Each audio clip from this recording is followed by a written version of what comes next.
This is number 71 in our thematic study of the resurrection of 1 Corinthians chapter 15. Well, we've begun an examination of the fact that Paul in 1 Corinthians chapter 15 uses the present passive indicatives and the present active indicatives to speak of the resurrection. Well, clearly that causes problems for the traditional views. Because if the resurrection that Paul is discussing in 1 Corinthians chapter 15 is in fact physical resurrection, then that means that Paul was affirming that the resurrection was already taking place. So where were the physical bodies coming out of holes in the ground? And by the way, since the resurrection is kind of an end of the age event, that would mean that Paul was affirming that the end of the age was present. Well, it's most assuredly true that Paul was affirming the end of the age was present. 1 Corinthians chapter 10, verse 11. The end of the ages has come upon us, the goal of the ages. But it's pretty clear that Paul was not pointing to empty cemeteries going, guys, look, the graves are being opened. The cemeteries are being emptied. You know that, and I know that. And yet here is Paul arguing that the dead ones were being raised. I pointed out in number 70 how commentators continually struggle with this and how they seek to avoid the power of the present passives and the present active indicatives, all the while, by the way, insisting that we honor the other Greek tenses in the text. Now, to me, that raises a red flag. When you read the commentators say, for instance, in 1 Corinthians 15, when Paul says he must, Christ, must reign until the time of the end, and they tell us, well, you see, that's a present infinitive, and we must honor the present infinitive. And then they turn right around and say, well, no, we don't have to honor the present active indicatives or the present passive indicatives when it's talking about the resurrection. So we have to honor some of them, we don't have to honor the rest of them. Now, Greek is not an exact science. As some have said, it's an art. And I'm not an artist. But the point of fact is, when a person wants to argue from a presuppositional theological perspective and just simply wave his hand at an entire body of linguistics, that's problematic.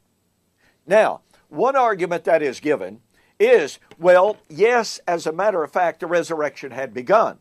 Because after all, Christ was physically resurrected, and he is the first fruit, and that means that the resurrection has begun. Wow, what a problem. I would ask you to go back and to look at the videos that examine Paul's argument that Christ was the first fruit. Paul uses the imagery of the festival, Israel's festivals. He uses imagery of the harvest. Now, folks, any farmer knows that when you gather the first fruit, the harvest has begun. You don't gather the first fruit and 2 millennia later, 2 seasons later, gather the harvest. Secondly, in other words, folks, it's just not possible. It violates the imagery of the harvest to say, okay, the first fruits have been gathered, that's Christ, but we're still waiting for the harvest. That destroys the imagery of the harvest language. Now, secondly, when we examine the issue of Christ being the first fruit, and if you argue on any level whatsoever that Christ was the first to be raised physically, you have destroyed your own theology. And people try to argue, oh, well, Paul's not arguing that Jesus was the first person to be raised. They're saying he was the first person to be raised, never to die again. No, that's not the imagery of the harvest. It is not the imagery in which Paul says each man in his own order. Christ, who's the first fruits, or Christ, the first of the first fruits, more technically speaking, and the first fruits afterward those who are Christ. Paul is undoubtedly, with irrefutably, referring to order of occurrence, not kind. His focus is on Jesus was the first.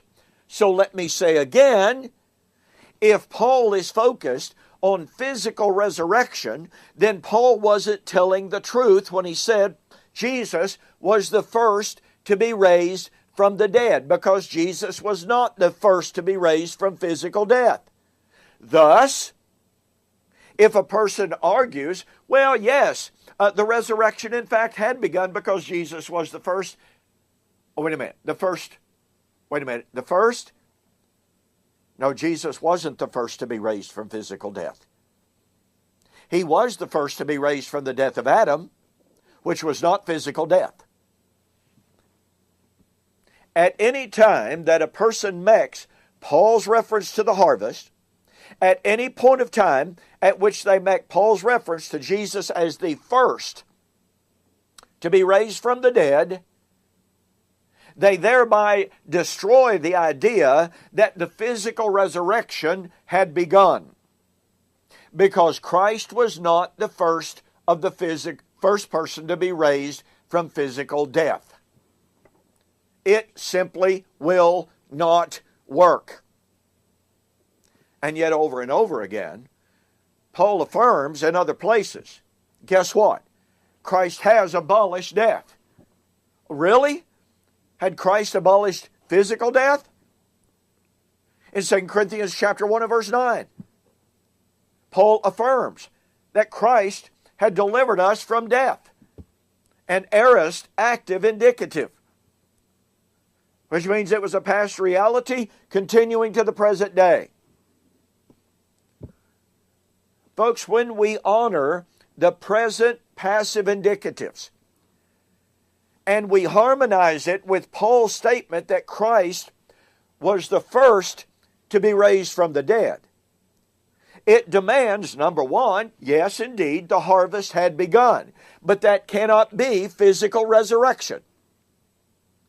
When we harmonize, not set other passages at odds with, when we harmonize what Paul had to say in other texts with what Paul says, and in his use of the present passives in 1 Corinthians 15, then we have a beautiful, harmonious story in which we don't have to try to wave away Paul's tenfold use of the present passive indicatives. We can honor the fact that Paul said Christ had been raised, aorist active indicative, and stands raised to this present day. We can honor the fact that he said Christ had, in the past tense, aorist active indicative, destroyed death and brought life and immortality to light through the gospel. And we can also say, and we can also honor the fact that Paul was stating emphatically that Christ was the first to be raised from the dead, but not physical death. But that as a result of Christ being the first to be raised from the dead, that the dead who were part of the harvest which had begun were also being raised. And they were awaiting the end of the age and the harvest, which would occur at the parousia. There is literally no reason whatsoever to ignore or to deny the fact that Paul's use of the present passive indicatives demands that the dead were being raised. Let me state again, if we're going to honor the aorist active indicatives, if we're going to honor the perfect indicatives, then why don't we honor the present passive indicatives?